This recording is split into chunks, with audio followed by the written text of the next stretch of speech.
The night my mum was taken away in an ambulance was the night I realised that I was truly alone. I was 15 years old, my mum was in the middle of a nervous breakdown. I came home, she was angry, frustrated, shouting at Jesus, and I just wanted to go to bed.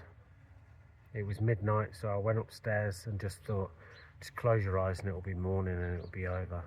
That was kind of my routine every day, to escape.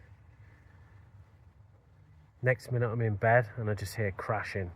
I wake up, run to the top of the stairs, and I didn't know at the time, but she'd threw a large wine bottle at the TV. Then I hear screaming and shouting, so I said, Mum, what's wrong?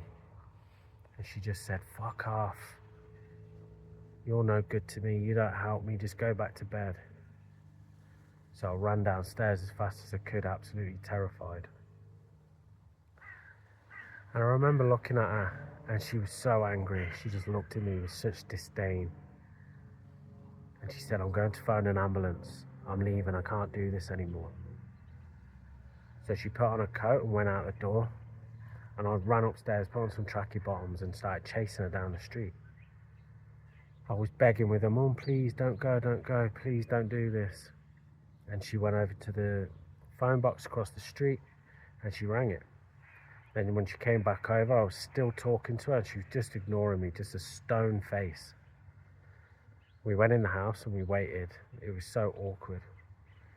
Then the next minute, 2 ambulance paramedics knocked the door. Both, they looked young 20s, which made it extra embarrassing for me. They're asking her questions and getting her to stand up. And as they did, the male paramedic knocked over a bucket full of piss. My mum had been using it because she couldn't be bothered to go upstairs. She was just drinking so much.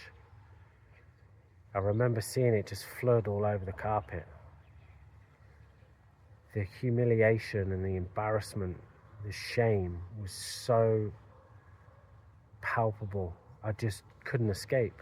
I just had to stand there and take it. They led my mum outside and I was standing in the middle of the road while they put her in the back of the ambulance.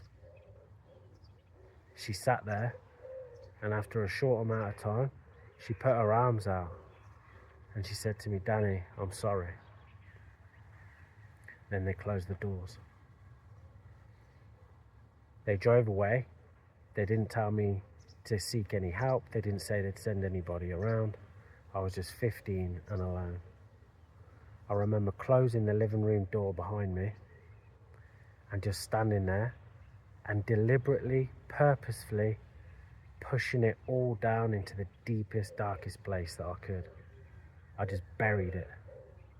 I looked at the room and I was like, what a palaver that was. Oh well. And I went upstairs and went to sleep. That was the day that I pushed it down, and that's where my mental health issues stem from. They stem from repressed feelings, from hiding things.